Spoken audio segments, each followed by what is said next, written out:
Good afternoon. Good afternoon. Claire Harrison. Yes, of course. This way, please. A visitor for you, Claire. Good afternoon, Miss Harrison. Good afternoon, Mr. Hill. How are you? Oh, so. But you're looking a lot better today. It's the nursing, you know. I'm so glad you realize it. Oh, I do, sister. I really do.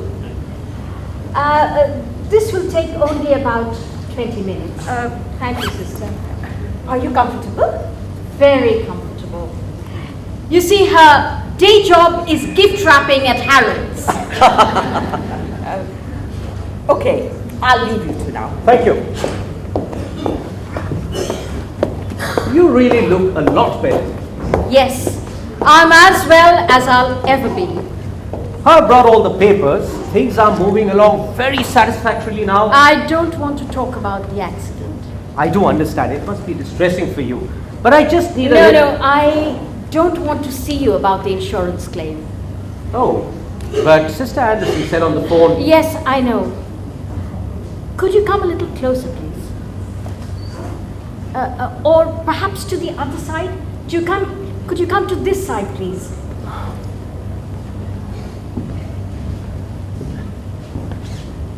I needed to know whether you work for yourself.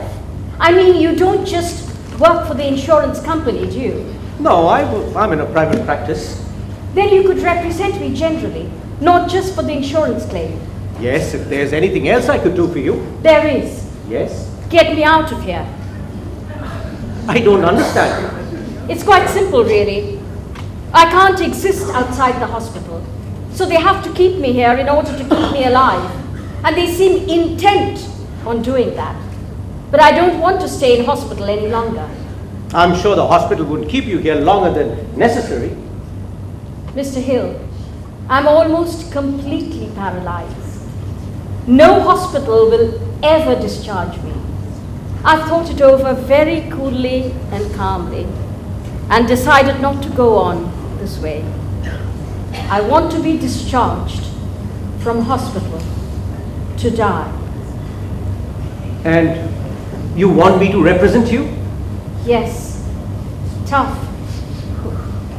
So what's the hospital's attitude? Well, they don't know about it yet.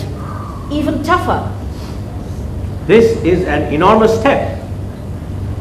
Mr. Hill, with all due respect, I know our hospitals are wonderful. I also know that many people have succeeded in making very good lives with appalling disabilities. But each person has to make their own decision. And mine is to die quietly with as much dignity as I can muster. And I need your help. You do realize what you're asking me to do? Mr. Hill, I'm not asking you to make any decisions about my life or death. I'm simply asking you to represent my views to the hospital. Yes? Well, the first thing is to see the doctor in charge. That would be Dr. Emerson. I'll try and see him now and see where we go from there. So you'll represent me?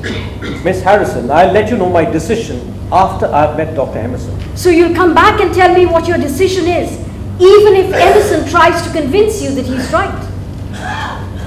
I'll come back.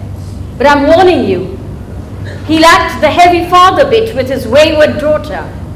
So does my senior partner. He doesn't get anywhere with it either. I hope to see you soon. Thank you. Feel like, feel like, feel like, knock your head is low.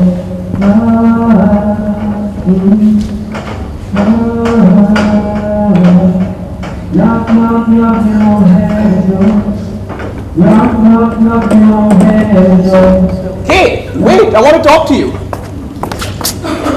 Stay here, don't move. Why won't you go out with me? It's just that I'm so busy. All work, no play. It's a very boring day. John, I hardly know you. Right, and that's why I want to take you out, to find out what goes on behind those beautiful hazel eyes. At present, there's just lists of bones and organs all getting jumbled up. Because you're working way too hard. Ask me next week. It's a deal. Right. And I'll ask you this afternoon as well. Hey, shh! Don't tell a soul. Knock, knock, knocking on heaven's door. Knock, knock, knocking on heaven's door. Knock, knock, knocking on heaven's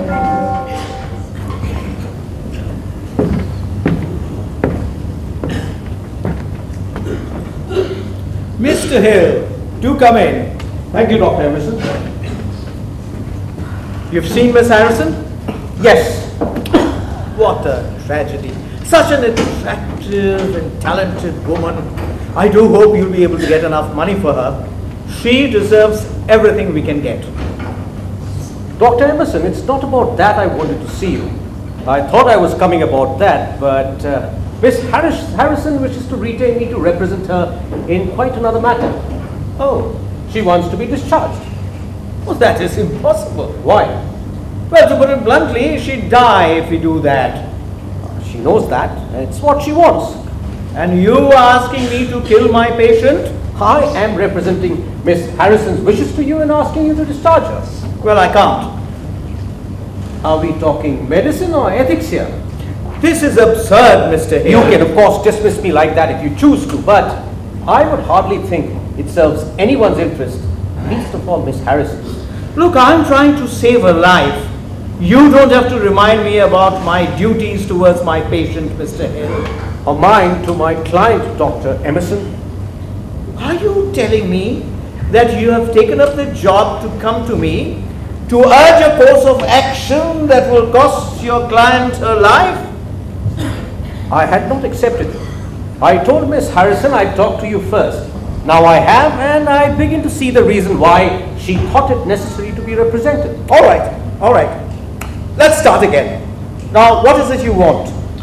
Miss Harrison wishes to be discharged from the hospital. Will you make the necessary arrangements? No, May I ask why not? because she is incapable of living outside the hospital, and it is my duty as a doctor to preserve life. I take it she's a voluntary patient here. Of course. Then I fail to realize the legal basis of your refusal. Please, Mr. Hill, try to understand. She is under severe depression. She is not capable of making a rational decision about her life and death. Are you maintaining she is mentally unbalanced? Yes. Would you have any objection to me bringing in a psychiatrist for a second opinion? No, of course not. But why don't you ask the psychiatrist here? I'm sure he'll be able to convince you. Oh, he's already examined Miss Harrison. No, but that can be quickly arranged. Oh, that's very kind of you, Dr. Emerson. But I'm sure you'll understand if I were to bring in my own, whose opinion you're not sure of, before he examines the patient.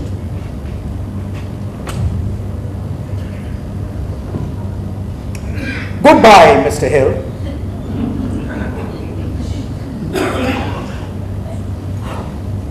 Goodbye.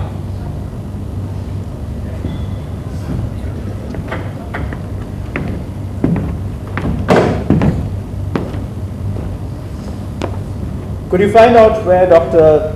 is, please? The psychiatrist. Yes, I need to speak to him urgently. And could you connect me to the chief executive? Well, all right, connect me when he's free. And send Dr. Scott in, will you? Thank you.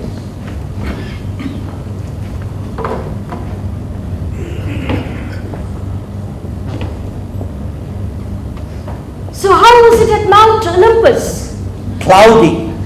No joy then? Dr. Emerson doesn't want to discharge you. Surprise, surprise.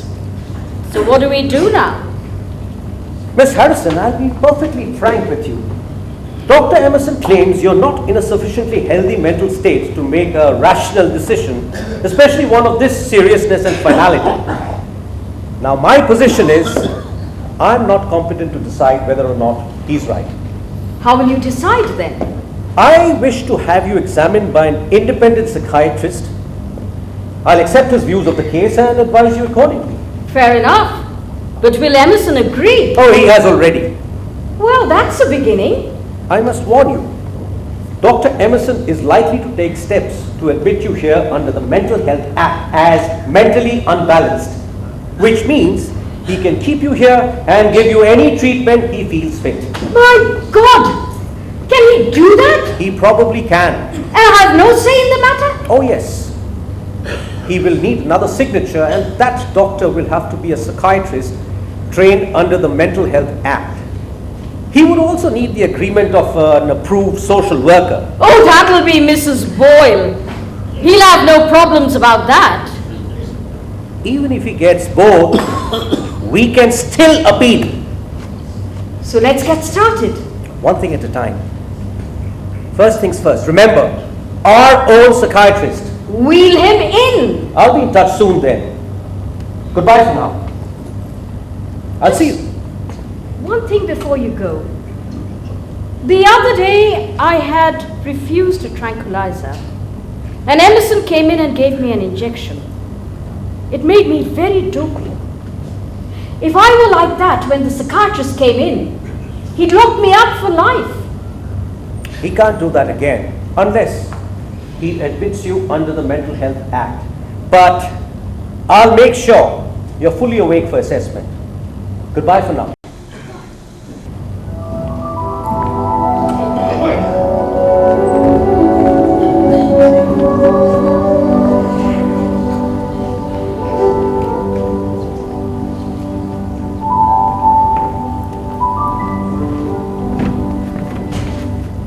You wanted to see me?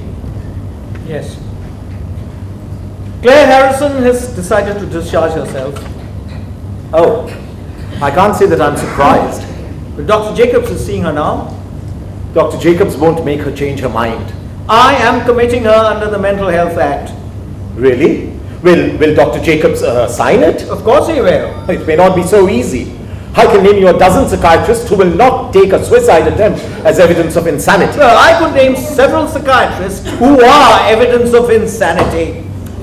Why don't you understand, David? She's got herself a solicitor. I don't have a choice. This is the only way I can keep her here. Are you sure you should?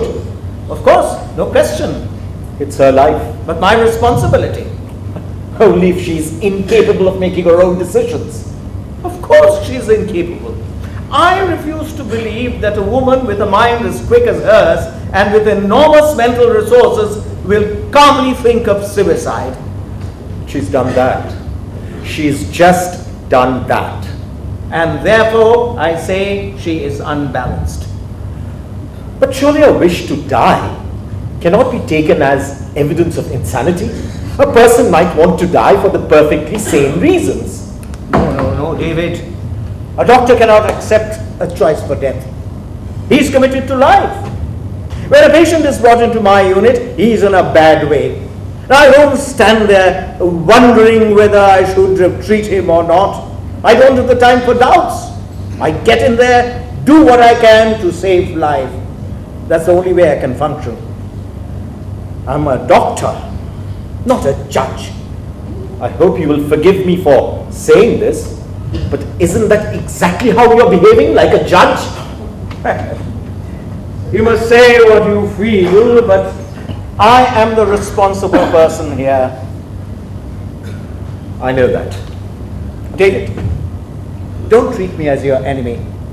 There is only one enemy here. If anyone in my unit dies before his 70 years and 10, then that bastard's won. All right, I'm not stupid. I know I can't win them all, but I'll not lose willingly. No. Well, Claire Harrison's perfectly stable now physically. She can't die suddenly.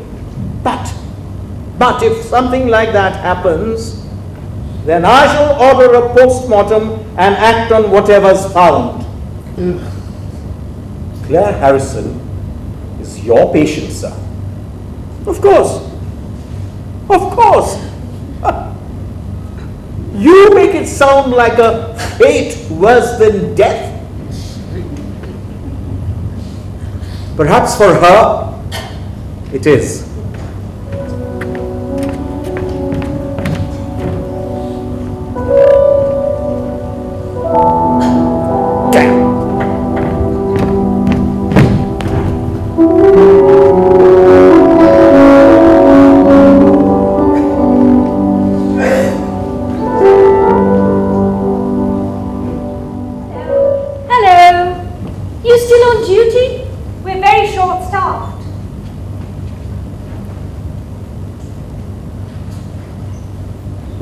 are there no bunny rabbits on my bib? I'm sorry. That's all right. It looks good tonight. Mince.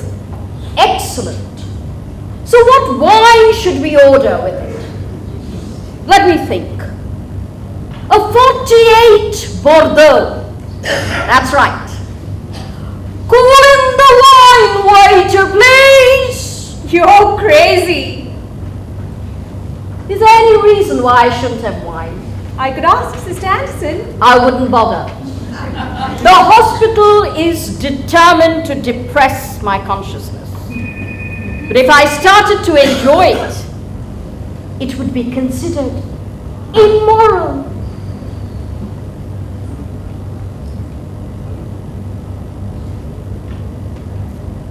It's too salty. Would you like some water? Yes, please.